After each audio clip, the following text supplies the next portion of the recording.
É com prazer que recebemos aqui na sede da ProPuc o Dr. Paulo César Sampaio, para o lançamento do seu livro A Desconstrução de um Sonho. Dr. Paulo César é médico psiquiatra, com especialização em psicoterapia de abordagem corporal e defensor do direito da pessoa humana. Ele recebeu menção honrosa com o prêmio Franz de Castro Holsworth pela OAB em 1998, em reconhecimento ao seu trabalho nos hospitais de custódia. Foi também agraciado com o terceiro prêmio de luta antimanicomial e direitos humanos em 2011. Ele foi diretor do Hospital de Custódia de Franco da Rocha de 1987 a 1992. Também diretor do Departamento de Saúde do Sistema Penitenciário de São Paulo de 1996 a 2002. Mais recentemente, coordenador de saúde do Sistema Penitenciário de São Paulo entre os anos 2008 e 2010. Atualmente, além de atuar como psiquiatra, é membro da diretoria do Grupo Tortura Nunca Mais de São Paulo e colaborador da Associação de Amigos e Familiares de Presos e Presas do Estado de São Paulo. É com prazer que eu passo a palavra ao Dr. Paulo César Sampaio, autor de A Desconstrução de um Sonho, para nos falar um pouquinho a respeito do seu trabalho. Paulo, muito obrigado. Obrigado a você, João. Uma boa noite a todos. Então, eu gostaria de falar um pouquinho do porquê que eu fiz o livro, né? Quando eu vim da Bahia para São Paulo, a primeira coisa que comecei a trabalhar no consultório e fui parar dentro do Hospital de Custódia, que é o antigo manicômio judiciário, né? Aquela situação de miséria e de falta de cuidado era tão grande que me apaixonei e larguei tudo e fui praticamente viver pensando nisso. E com essa miséria toda, eu já tinha tido alguns problemas políticos na Bahia, eu vim para cá e comecei a trabalhar também em direitos humanos, para lidar contra a tortura aqui dentro do Estado. Uma das coisas que me impressionou, eu vou contar alguns casos que assim me impressionaram, que talvez foi por isso que uma vez a polícia chegou em Sapopemba, um bairro pobre daqui, e nós fomos lá para ver, a situação foi terrível, os policiais pegaram o dinheiro das pessoas de lá, e uma criança de 5 anos, que inclusive a gente escreveu, o irmão dela estava com medo de sair da escola sozinho, e a mãe resolveu ir buscá-lo. Então foi a mãe, o pai, essa criança de 5 anos e um irmão. No meio do caminho encontraram a polícia. E essa criança, que estava segurando na mão do irmão, correu para ficar junto com a mãe. Quando ela correu, o policial provavelmente achou que devia ser uma meliante de grande porte, deu uma rasteira nela, ela caiu no chão e ele pisou na perna dessa criança e fraturou. E assim, a dificuldade foi essa mãe conseguir pegar essa filha que estava chorando, porque estava com a perna fraturada, e ninguém queria, todo mundo com medo da polícia, porque no bairro pobre, as pessoas têm muito medo. Até que a mãe, com revolta, pegou a criança, saiu, pegou um ônibus e foi levar essa criança no pronto-socorro. Quando eu entrevistei a criança, ela disse: eu não gosto da polícia porque quebrou minha perninha. Então, isso marcou, a gente tentou lutar, brigou, mandando para onde, mandando para o raio lutar, nenhum policial teve nenhum problema. Passou-se um tempo, eu fui também, houve uma denúncia em Jundiaí, nós fomos lá, porque muitos pacientes presos estavam lá, sendo torturados, né? E a gente procurou, e uma das familiares desses presos conseguiu bancar e disse que assinava embaixo que o seu familiar estava sendo torturado, que existia tortura nesse presídio. Então nós levamos para o juiz de Jundiaí, nós lutamos, nós brigamos. E o que é que aconteceu? No dia de visita que essa moça foi visitar seu companheiro, ela foi presa como se estivesse traficando droga. Todo mundo sabia que era mentira, porque foi o delegado que ela tinha denunciado, tá? Quer dizer, eu via todos esses casos, por uma vez também eu fui com o juiz, eu estava no CONDEP, e alguém me falou que tinha todo o material de tortura, isso inclusive está no livro, todo o material de tortura dentro do CDP de Independência. E nós fomos lá, nós vimos casos assim, escabrosos, né, que aconteceram, tipo, e isso na frente do juiz, os meninos contando, os presos contando, que os agentes penitenciários botavam, teve dois que disseram que os agentes penitenciários botavam em 4, um enfiando o dedo no ânus do outro, um botando na boca e tendo que comer o lixo. E eles falaram, tudo bem, moça? E eles colocaram isso, depois eu fui com o juiz e mostrei onde é que estava o material de tortura. Aí o diretor tentou esconder, mas no final nós conseguimos que a porta do armário fosse aberta. E estava todo o material de tortura, inclusive a máquina de choque elétrico, né, que era aplicado em todos os presos. Para minha surpresa, o juiz saiu e deixou todo esse material na mão do diretor, que era quem torturava. Eu, rapidamente, escrevi, botei qual era o tipo de material e fui processado por causa disso. Então, quer dizer, tudo isso eu sempre percebi que a justiça não é, eu acho que todo mundo aqui sabe que justiça nesse país não é para pobre. Pobre, nós temos um caso, inclusive, na Zona Leste, que um rapaz estava preso e o defunto, ele estava preso por assassinato, e o defunto dizia, olha, eu estou vivo. E o juiz não lia. E a gente mandava dizer ao juiz, olha, ele está vivo, ele não pode estar preso por assassinato, mas a gente descobriu, que todo mundo sabe, que dificilmente o juiz lê.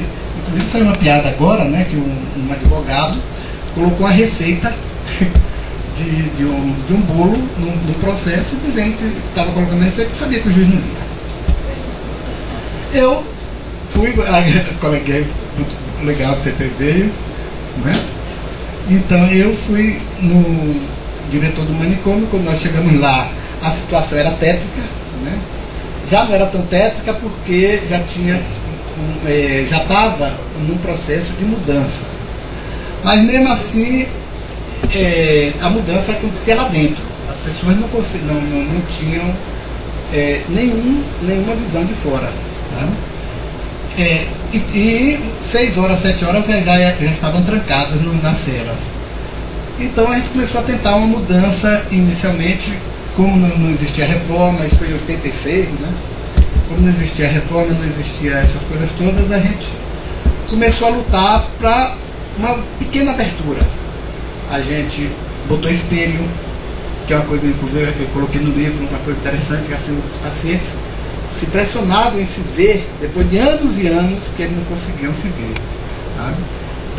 Como eles pichavam os muros, a gente fez a pichação terapêutica. Nós tentamos começar a levar eles para a rua, para começar a reconhecer o ambiente, porque a gente não vive isolado. Claro que o coordenador, o Estado, os representantes do Estado sempre contra a gente. Mas lutamos, conseguimos implantar a desinternação progressiva, que era um projeto terapêutico naquela época, de as pessoas começarem a serem reinseridas na sociedade de uma forma tranquila, de uma forma serena. Tá?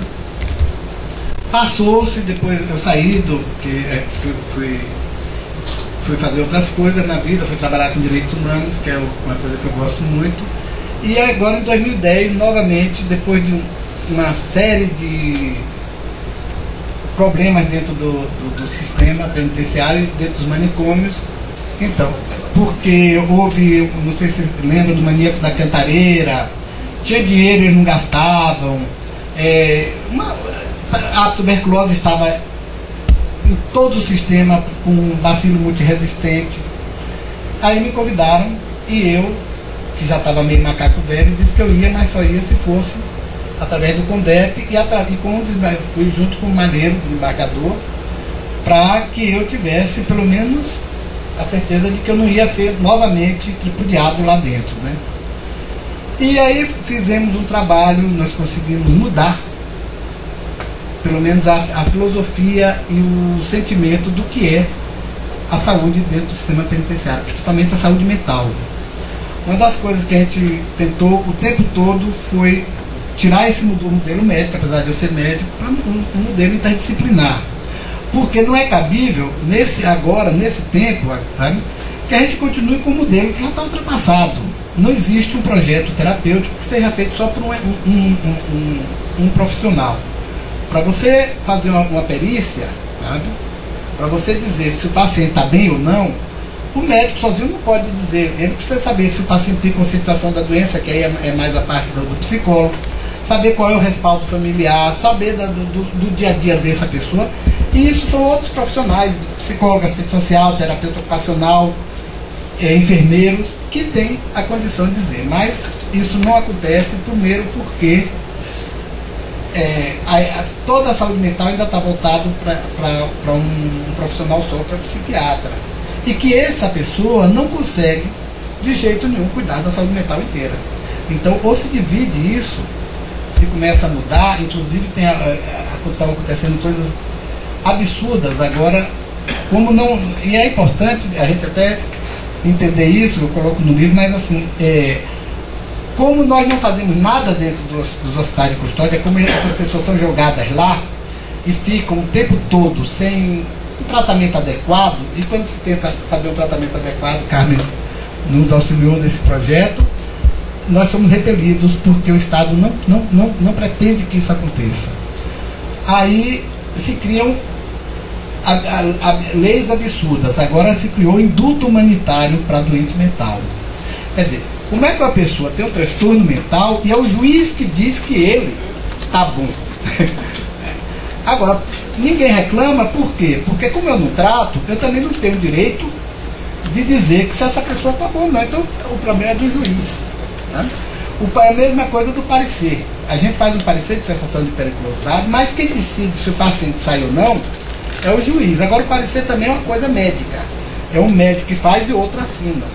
Raramente o outro vai ver esse paciente. Quer dizer, e aí, agora, são pessoas, são seres humanos que estão ali submetidos a esses tratamentos, esse fingimento de tratamento.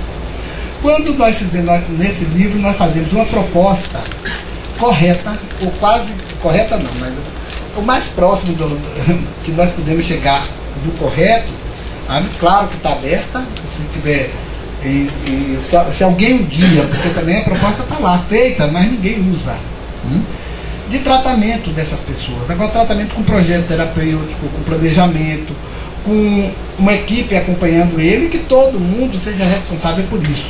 Não um profissional só e nem o juiz, que o juiz não tem nada a ver com saúde mental. É engraçado que essa pessoa, ela comete um crime, né? Não tem. A pessoa comete um crime, é absolvida. Agora, quem decide a vida dela não é, e ela é absolvida e encaminhada para tratamento.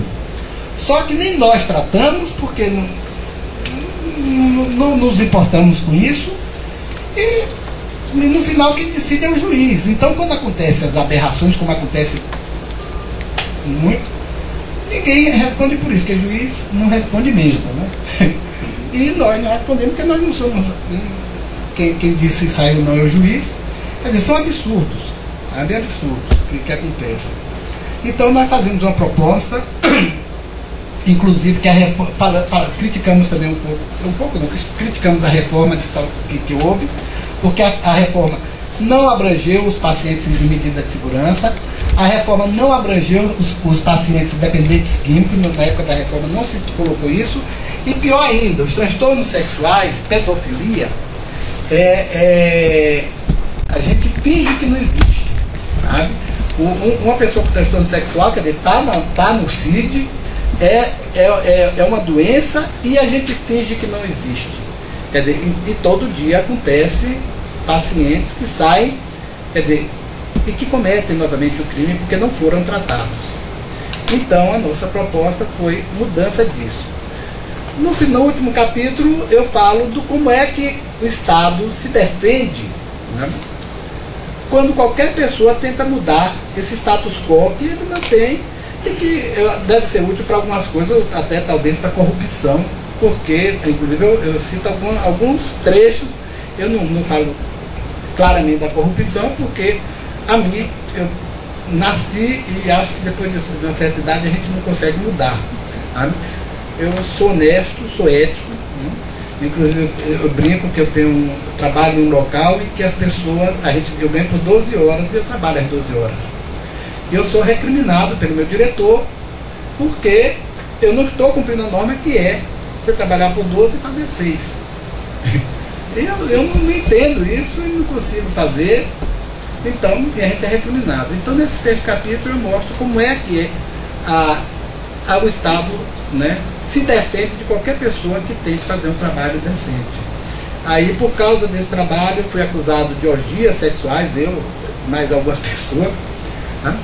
De aliado de Fernando de Beiramar, de roubado, de coisas absurdas. Né? E que isso vem processos e mais processos, e como o juiz não lê, e como ninguém está pouco se lixando, se a gente bobear, a gente vai preso sem ser inocente. Tá? Então, a forma como eu tive de me defender foi escrevendo e mostrando. Quer dizer, isso é a parte do lixo, como eu brinco, né? Porque o louco criminoso eles consideram o lixo do lixo. Tá? Mas mostrando do lixo ao luxo do luxo, como esse país, né, não quer mudança, como esse país, quer dizer, a gente fala de corrupção, então vai ter uma lei anticorrupção. Quer dizer, eu acho que a gente tem que começar a mudar e mudar de algum lado. Eu fiz minha parte, sabe, tentando mudar essa parte disso que eu conheço. Espero que vocês leiam e que, depois de ler, que, como eu pedi, uma investigação imparcial. Não sei que vai ficar no livro e que mesmo que as pessoas gritem, isso pouco acontece. Porque nesse país é assim. Tá? Agora a gente tem que continuar gritando, como eu disse. Eu já descobri com a minha idade que o mal venceu o bem. Mas nem por isso eu vou mudar de lado. A gente tem que continuar lutando, porque quem sabe um dia a gente consegue um rasguinho de luz para que a gente mude um pouco esse país. E que os pobres, eu estou agora, alguém me falou, foi Carmen, né? Dos índios. Eu agora também estou trabalhando com os índios e assim, estou muito chateado, a gente está angustiado porque eles estão aqui vizinhos nossos no Jaraguá, passando fome, passando necessidade, e um burguesinho qualquer pegou, arranjou uma escritura meio fajuta, né? E quer tomar a pouca terra que eles têm ainda.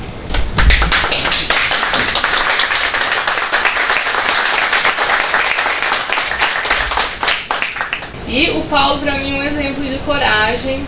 E não é porque ele está aqui, porque ele escreveu o livro, porque se eu não achasse eu não ia falar.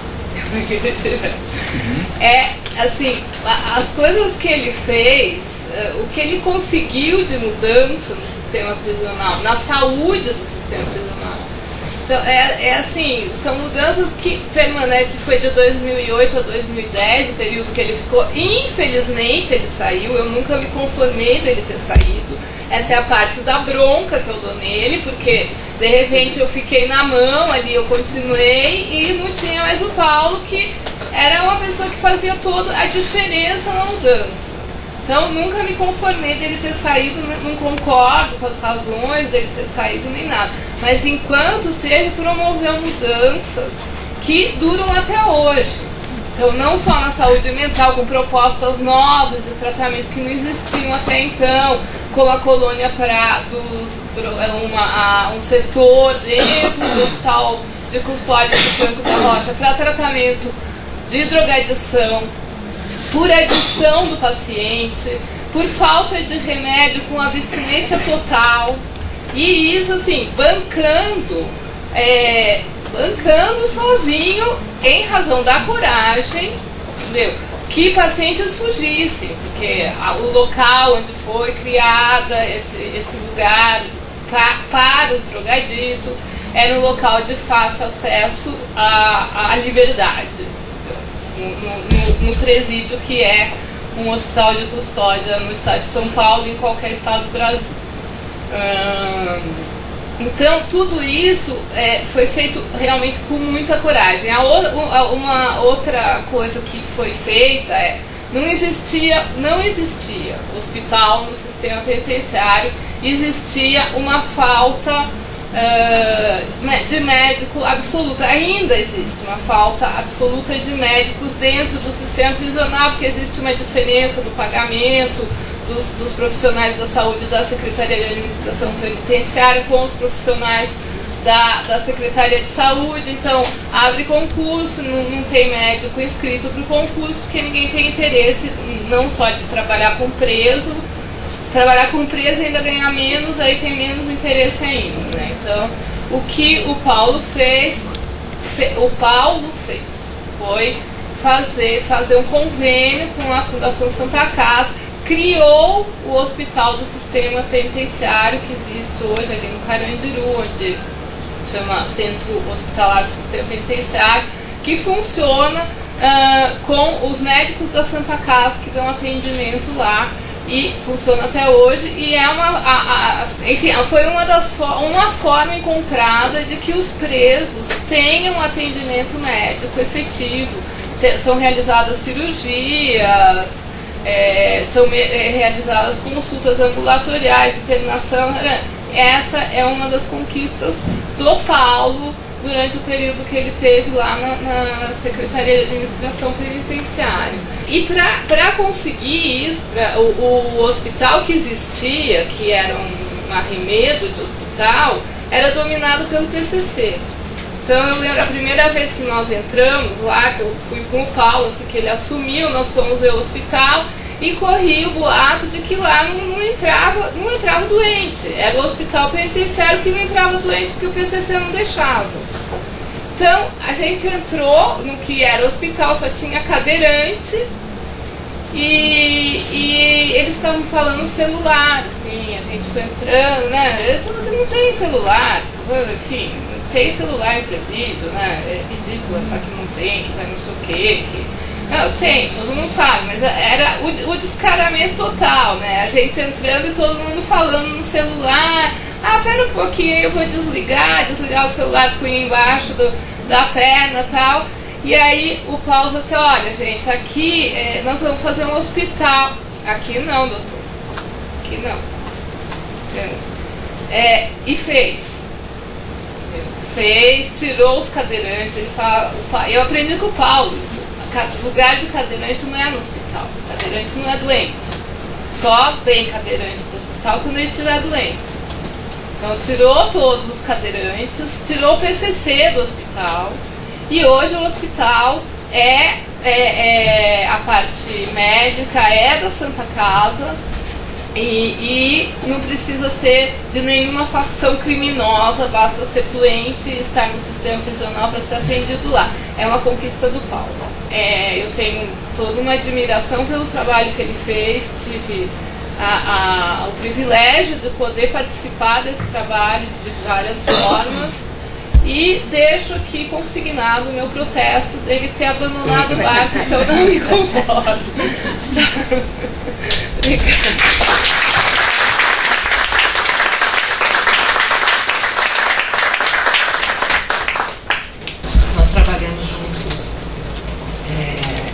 Durante acho que uns 3, 4 anos, né?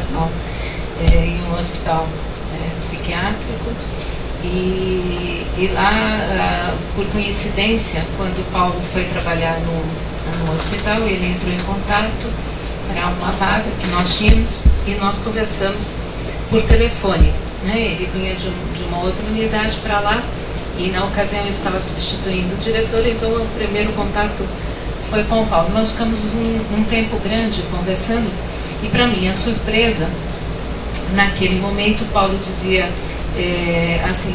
o problema da reforma psiquiátrica é justamente depositar parte, ou se não total, o tratamento psiquiátrico na mão de médicos. Então o problema da reforma psiquiátrica são os médicos. E, para minha surpresa, né, como psicóloga, e atuando na saúde pública já há algum tempo, né, fui por acaso na saúde pública, mas acabei ficando, né, e ouvindo isso de um médico pelo telefone. Nós rimos e eu dizia, bom, é você quem está dizendo, não sou eu. E, na verdade, é uma grata surpresa, né? Foi uma grata surpresa durante todo o tempo que nós trabalhamos juntos, divergimos de monte em uma série de aspectos, mas convergimos principalmente nos ideais e na forma de pensar uma proposta psiquiátrica, de tratamento psiquiátrico de fato humanizado e de fato pautado pela ética, não só a ética em relação ao tratamento, mas principalmente a ética na relação humana, né, entre os profissionais e o verdadeiro trabalho em equipe. Né. Ao ler o livro, né, do Paulo, o que mais me chama a atenção, e eu disse isso a ele, primeiro da coragem, como a doutora Carmen diz, não é qualquer um, né, principalmente na condição de um diretor de uma unidade hospitalar e principalmente do sistema penitenciário, para poder enfrentar determinadas dificuldades de peito aberto e dizer, não, vamos apostar naquilo. Não, isso não é para todo mundo. Né? São poucos os que de fato têm coragem de ir contra todo um sistema estabelecido e dizer, vamos fazer diferente. Fazer o mesmo é muito fácil. Não ir contra o sistema é muito fácil, é muito tranquilo. Fazer perfumaria também está cheio por aí, né? E a gente sabe disso. Né? Fazer e, de fato, enfrentar os problemas que estão aí a partir da reforma psiquiátrica, esse, de fato, é um problema bastante difícil de ser enfrentado. A proposta que o Paulo implantou e que ele traz no livro, dentro do sistema psiquiátrico, já não é fácil acontecer. A partir da reforma, nos centros de atenção psicossocial, os CAPs, né, que de fato deveria ser um serviço para além do manicômio, que privilegiasse de fato o atendimento intensivo aos pacientes com transtorno mental, e muito poucos, de fato, fazem na efetividade aquilo que o Paulo fez dentro do sistema penitenciário e aquilo que fez na saúde do sistema penitenciário, que é algo ainda mais difícil. Então, uma proposta de reinserção, em qualquer que seja o âmbito de trabalho na saúde mental, já não é uma proposta muito fácil. O que dirá dentro de um sistema prisional, né, e na saúde do sistema prisional. Então, muitas vezes ao falar isso parece, na verdade, algo muito comum do que vocês estão falando, porque a saúde mental acaba ficando só entre os seus pares, as dificuldades. E o sofrimento vivido pelos profissionais que atuam na saúde mental, igualmente acaba ficando apenas entre seus pares. Porque a vivência do sofrimento não é apenas pela prática do trabalho, é principalmente pela dificuldade de se implantar novas formas de tratamento, de se implantar e bancar novas formas de tratamento junto com equipes e formar essas equipes no dia a dia do trabalho. Então, eu penso que a contribuição do livro do Paulo, né, além de, como o Paulo disse, trazer a denúncia, ao mesmo tempo dizer o tamanho, né, dos problemas que o Paulo enfrentou e poder, na verdade, ampliar os acontecimentos e a visibilidade deles, né, de uma forma, inclusive, de proteção, porque você acaba totalmente desguarnecido, né, numa situação como essa, mas, acima de tudo, um depoimento muito claro do que é possível ser feito, né, em qualquer âmbito do trabalho da saúde mental, a partir da coragem, da determinação, né, e de uma consciência ético-política, né, que de fato seja coerente com a prática profissional.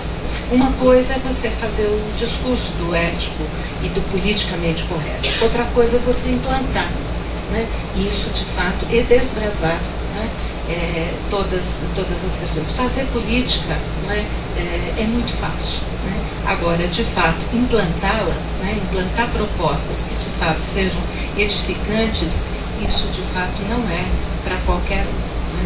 É preciso enfrentar um sistema e muitas vezes pagar o preço, né, deste sistema.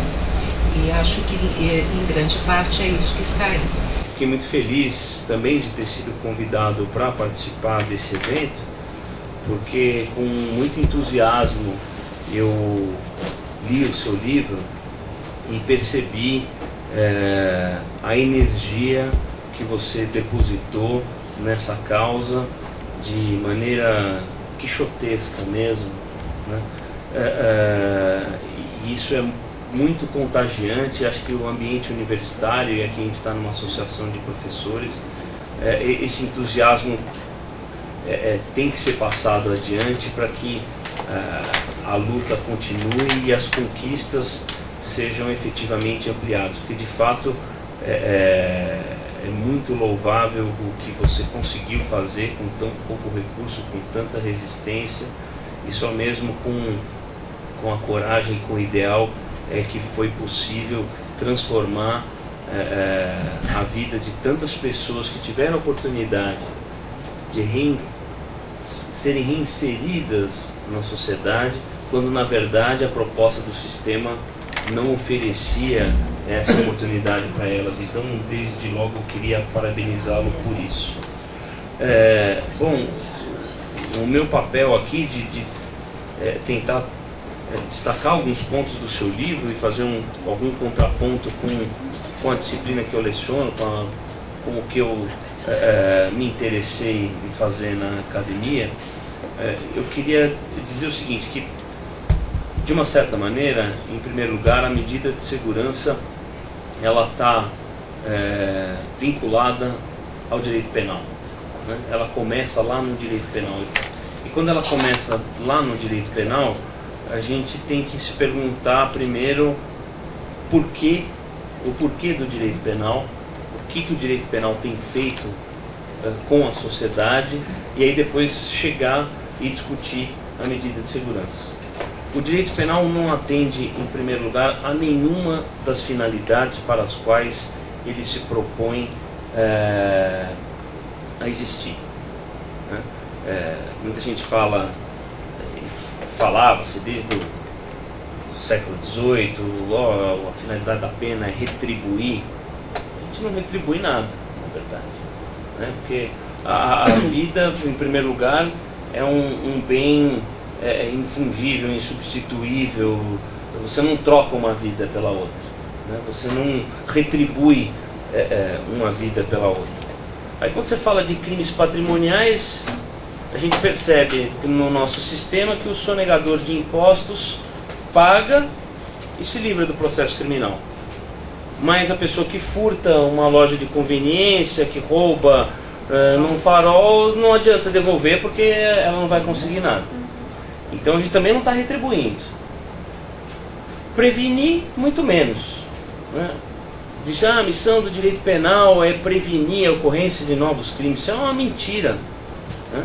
Primeiro que a gente não sabe, né? A criminologia usa uma expressão que se chama cifra negra, que é a quantidade de crimes não notificados às autoridades públicas.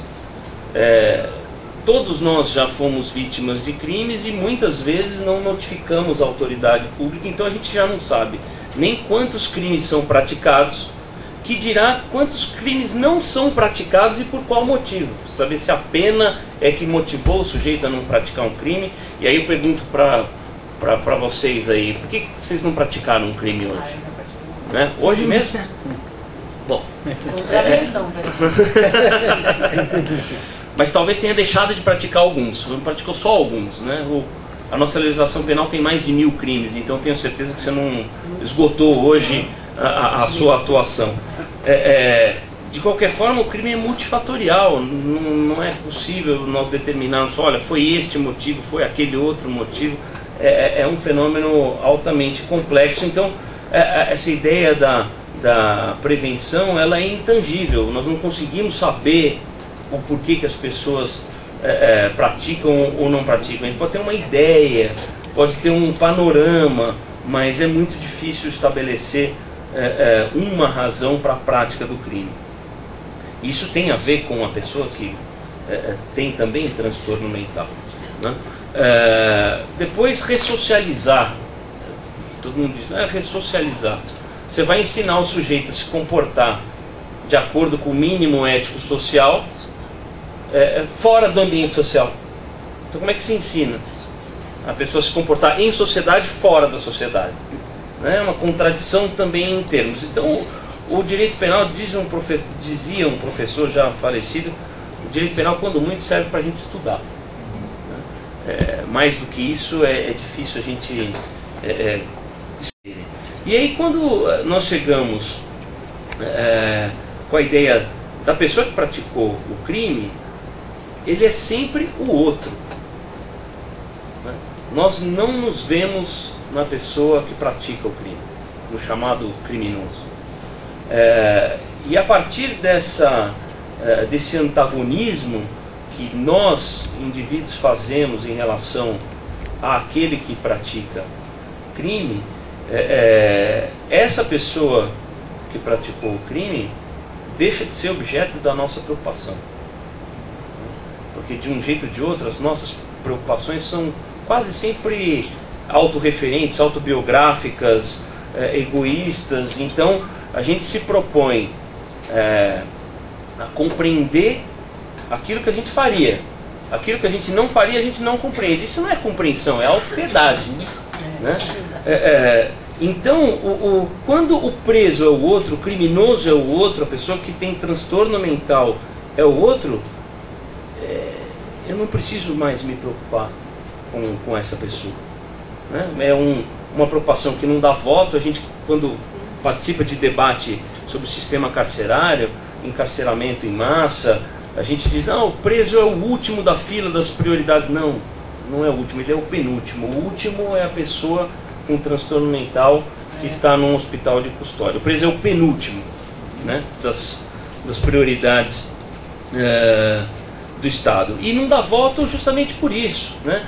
Porque a gente se queixa muito do Congresso, e claro, guardadas as distorções do nosso sistema de financiamento privado de campanha, que provocam um sem número de malefícios no sistema de representação, mas parte do Congresso é o espelho do que nós somos, né? Então, se hoje o legislador legisla contra a saúde mental, contra a recuperação das pessoas, contra a reinserção social, é porque nós assim queremos, de alguma maneira, né? Então é preciso que essa discussão alcance a sociedade, de um modo geral. Enquanto nós não evoluirmos enquanto indivíduos e sociedade, nós vamos continuar a aplaudir pessoas como o Paulo, que de maneira quixotesca mesmo, conseguem transformar uma parte do universo, mas na verdade, perto daquilo que é preciso ser feito, a gente precisaria de 1000 Paulos para começar a ter mais escala digamos, na melhora do tratamento da pessoa com transtorno mental dentro dos hospitais de custódia, né? Eu não quero falar demais, mas dar microfone na mão de advogado é um perigo, né? A medida de segurança, o que é a medida de segurança? É a aplicação de um suposto tratamento a uma pessoa que ou não tinha condições de entender o caráter ilícito da sua conduta, então ela não sabia, não consegue entender que aquilo é um crime, ou entendendo que aquilo é um crime, ela não consegue se autodeterminar para agir de acordo com aquele entendimento. Primeiro que isso já é uma coisa muito difícil de determinar, porque saber se a pessoa era ou não capaz é um exercício de retrospectiva. Você tem que entender se o sujeito era no momento da prática do fato, não no momento que você examina. Isso já é muito difícil, já provoca um sem número de distorções nessa avaliação. E aí depois a gente delega esse suposto tratamento à figura do juiz. O que o juiz sabe de saúde mental? Nada. Né? Muito provavelmente, se o juiz soubesse mais de saúde mental, provavelmente ele pediria para sair da cadeira e ir embora para casa. Porque precisa ser muito louco para contribuir para o funcionamento desse sistema. Né? E aí o juiz, nós temos um problema, não vou entrar em detalhes jurídicos e técnicos aqui e tal, mas quem tem que saber o que é preciso fazer com aquela pessoa, qual é o projeto terapêutico que tanto você reivindica nas suas manifestações, no seu livro, é uma equipe multidisciplinar para cuidar de saúde mental. O juiz não tem condições de saber, mesmo que ele tenha boa vontade, boa intenção, ele não tem condições de saber. E a lei, de uma certa maneira, vai engessando o juiz, porque a infração de determinada gravidade sugere internação. O que tem a ver a internação com a infração? Internação tem a ver com o projeto terapêutico. Se é que, talvez em casos extremados, minha mulher é promotora de justiça, trabalha com infância e juventude carente num foro aqui da capital, vê casos escabrosos do que é feito com a nossa infância e juventude, e tem um menino que, de tanto não ter receber tratamento para saúde mental, ele come a própria carne. Então é uma situação tão extrema e o Estado, enfim, não está nem aí para isso. Então como é que o juiz vai determinar o que é bom ou não é bom para esse menino? A gente não sabe. A formação jurídica não dá nem de longe para a gente aqui uma ideia do que seja isso. E a gente tem outro problema, que é a duração da medida de segurança. Né? A medida de segurança, até pouquíssimo tempo atrás, o que não quer dizer que tenha deixado de ser, mas até pouquíssimo tempo atrás, de maneira quase unânime, era uma medida de tempo indeterminado, o que significava a perpetuação do tratamento, que na verdade é da pena, né? Que de tratamento não tem nada, salvo raríssimas e louváveis exceções. E aí, a partir de um determinado momento, percebeu-se que, olha, a medida de segurança não pode durar mais do que seria o tempo da pena privativa de liberdade. E óbvio, quando a gente fala de medida de segurança, a gente está falando de uma medida sob a tutela do juiz criminal. Né? Não quer dizer também que, cessado esse tempo, que a pessoa tem que deixar de ser tratada. O juiz criminal deixa de ser um ator nessa tutela e passa só a ser uma tutela dos profissionais da saúde, quando muito um juiz civil, para determinar qual a consequência jurídica civil em relação a essa pessoa, etc. E tal. Então, mas esse é um problema que vem sendo, digamos, mitigado na justiça criminal. Fala, olha, o tempo não pode ser perpétuo, tem que ser o tempo do tratamento, mas também não pode ser perpétuo sob a tutela do juiz criminal. E aí eu achei muito interessante, e vou confessar aqui a minha ignorância, apesar de ser da minha área, do indulto das medidas de segurança, né, que é raro o advogado ter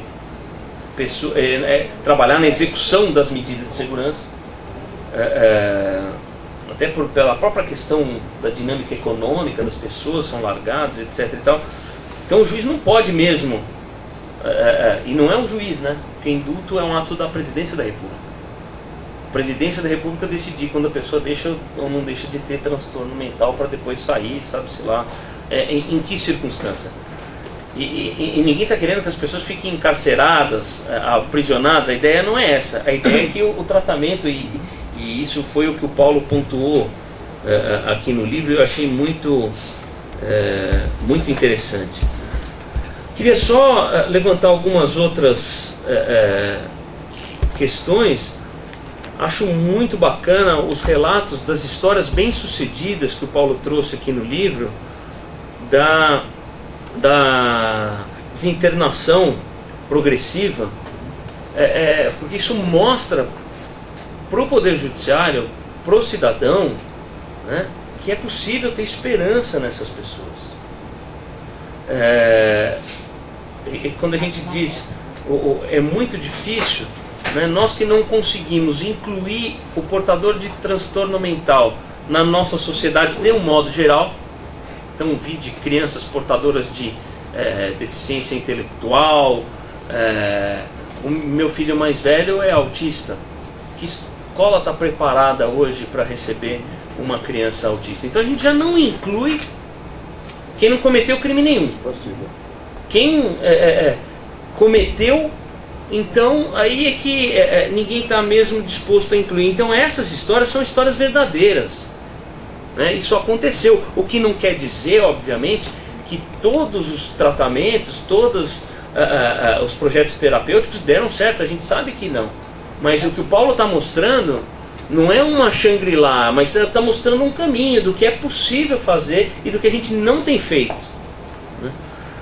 Outra coisa muito importante que você colocou, Paulo, a necessidade de vinculação do Hospital de Custódia à Secretaria de Saúde e ao sistema do SUS. Porque se isso é uma questão de saúde, isso não tem que estar vinculado à Secretaria de Segurança Pública, Secretaria de Justiça, que nada entende e não dispõe do aparato estatal para dar seguimento às necessidades desse tratamento, né? Então isso é urgente. A vinculação dos hospitais de custódia à Secretaria de Saúde e ao sistema do SUS é urgente. A gente prefere investir no encarceramento em massa, né? De excluir e segregar aquilo que é incômodo. Então, uma criança que não se comporta de um jeito típico numa sala de aula é um incômodo para a escola. A escola não quer essa criança. Ela quer a criança da cartilha, né? Aquela que segue. Quando na verdade, o que nós somos? Nós somos todos diferentes e iguais por conta, inclusive, das nossas diferenças, né? E se nós não encontrarmos caminho para incluir essas pessoas, a gente está matando um pedaço significativo da nossa própria humanidade, né? Então eu queria de coração aqui agradecer a oportunidade e parabenizar você, Paulo, por tudo que você fez e pelo legado aqui do seu trabalho e do seu livro. É com muita satisfação, alegria, poder estar aqui nesse momento, né? Quando Paulo, desde de janeiro, quando a gente conversou, a ideia era trazer o debate desse livro para a ProPuc. E a semana passada, retrasada, eu tive que fazer uma cirurgia, não consegui chegar à leitura do final do livro. Eu falei, então eu vou ficar lá na plateia, não vou sentar, não vou coordenar, e que bom, vou poder ouvir. Mas o Paulo insistiu para eu estar aqui, para eu conversar um pouquinho, então eu também vou dar o meu depoimento, né? Em primeiro lugar, eu quero dizer que conheci Paulo, assim como Lúcia esteve conosco, por ocasião da organização da Rede de Proteção aos Militantes Ameaçados de Morte, que naquele momento, o Wilson, que está aqui, né, também nos filmando, foi um dos companheiros que estava ameaçado, assim como hoje mais de 1000 pessoas estão ameaçadas nesse país. E iniciamos um processo naquele período, não é? Vários companheiros ameaçados de morte vieram no Tuca dando o seu depoimento. E efetivamente eu penso que vai colocar a nu, não é, o processo de barbarização da vida que nós estamos vivendo nesse país, né?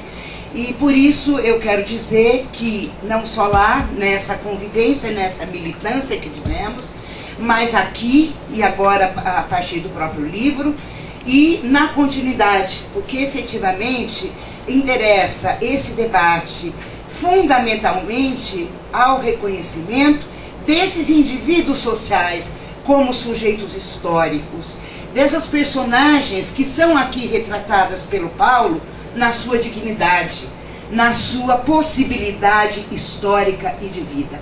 E, infelizmente, como dizia o velho Marx, as ideias dominantes de uma dada época são as ideias da classe dominante, e grande parte ainda da burocracia, do Estado e das universidades reproduz as práticas moralistas, reproduz as práticas punitivas. nós vivemos no Estado de Direito, mas as medidas de tortura ainda permanecem. Aquilo que deveria ser momentos, espaços de saúde pública, elas são expressão cotidiana da barbárie, elas são expressão cotidiana da violência, elas são expressão cotidiana do não reconhecimento. Eu penso que aqui nessa mesa, vocês que trabalharam diretamente com isso, deram depoimentos, quando a Lúcia vai mostrando, quando o Paulo e a própria Carmen vão mostrando a importância do trabalho interdisciplinar. Nós temos que romper com essa lógica positivista, não é? Essa semana ainda discutíamos, ontem, aliás, ou hoje, eu já não sei mais, porque tanta coisa a gente faz, mas foi ontem que a gente discutiu. Onde, enfim, numa negociação de acordo coletivo de trabalho, se discutia, mas tal professora foi fazer pós-graduação na sua área, portanto ela não pode ter bolsa. E a gente dizia, ela tem que ter bolsa sim, porque a interdisciplinaridade, o conhecimento, ele não pode ficar ensimesmado nas caixinhas. A formação profissional não pode estar à mercê da burocracia e à mercê dos ditames que vão na direção oposta da emancipação humana. Então tudo isso que eu estou trazendo aqui é para dizer que o livro do Paulo, ele não é, eu li essa semana, afinal, por que Marx e Engels gostavam tanto de Balzac, apesar de Balzac ser um monarquista, e eles diziam, aprendi com Balzac muito mais do que aprendi com jornalistas, com historiadores, e eu diria, vamos aprender muito mais com este livro, que ele é uma expressão da vida cotidiana desses sujeitos históricos, do que muitas vezes com livros que na realidade vão na direção oposta e na negação do próprio direito, da própria vida. Isso que o Léo colocou, quer dizer, qual é a nossa luta e a nossa perspectiva emancipatória?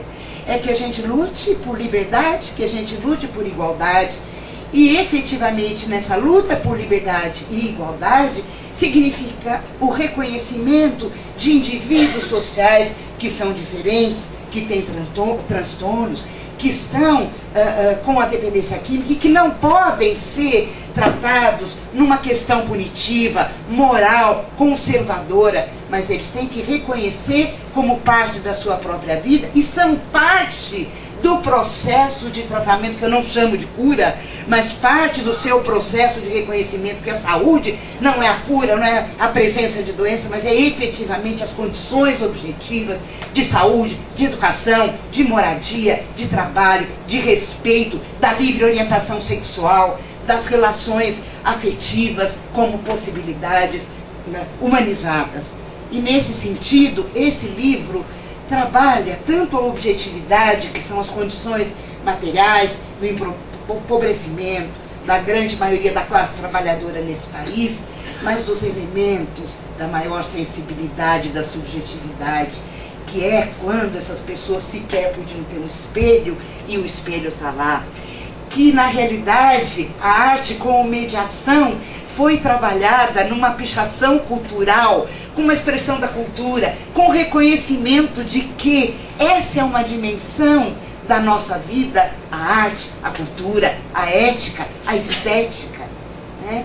A forma da literatura e do realismo crítico e literário que o Paulo traz não é uma análise burocrática descritiva, mas ele parte do movimento da realidade, do sofrimento real das pessoas na negação do direito e na negação desse próprio tratamento. E isso é uma lição. Ela é uma lição para nós profissionais que estamos na universidade, mas que estamos de fato colados nas múltiplas determinações da praxis da vida cotidiana, porque a universidade descolada da sua função social, descolada da formação, a formação profissional, descolada do movimento da realidade, ela é uma negação da própria possibilidade histórica de uma transformação radical de uma sociedade desumana e de uma sociedade onde perdura os próprios instrumentos da tortura. Os instrumentos de tortura que estavam na ditadura militar, eles ainda estão presentes nos órgãos de segurança, eles ainda estão presentes na criminalização dos movimentos sociais. Claro que muito diferentemente do dia 15, onde é propagandeado pelos grandes meios de comunicação, onde é propagandeado pela grande burguesia, onde é propagandeado por laços fascistas que são expressos. Com isso eu não estou dizendo que pessoas que foram à rua são todas fascistas, não, ou são todas reacionárias, porque há também uma indignação correta em relação à situação que nós estamos vivendo. E eu dizia rapidamente aqui à Lúcia que na realidade nós vivemos processos de contra-reformas em relação a essas reformas. Aquilo que o Sistema Único de Saúde, como um Sistema Único Universal, nós estamos vivendo processos de privatização da saúde. A situação do ensino e da educação pública, laica, para todos, nós estamos vivendo um processo de mercantilização, de um deslocamento do recurso público para a esfera privada, em detrimento dos filhos de trabalhadores, daqueles que vivem hoje nas ruas e vivem nas ruas porque não tem mais carteira assinada mediante o processo de acumulação flexível que vem destruindo cada vez e cada dia mais a possibilidade real dessa dignidade em relação ao trabalho. Então, quando Paulo traz os elementos da equipe interdisciplinar, da discussão conjunta e coletiva, e você vai lendo uma sutileza, mas da maior importância, por exemplo, dos uniformes. Então não vamos mais usá-los, da relação de como as pessoas no trabalho, sendo remuneradas por ele, podem trabalhar no cotidiano, fazer a pintura, poder fazer a horta, poder pintar, poder desenhar, poder namorar, poder fazer um baile, poder romper com aquele estigma de que as mulheres ficam isoladas, enclausuradas, mediante como chama, essa rotunda, e efetivamente onde pessoas têm uma coberta em cima e que morrem do frio porque estão nuas. Então nós estamos vivendo mediante a barbarização da vida.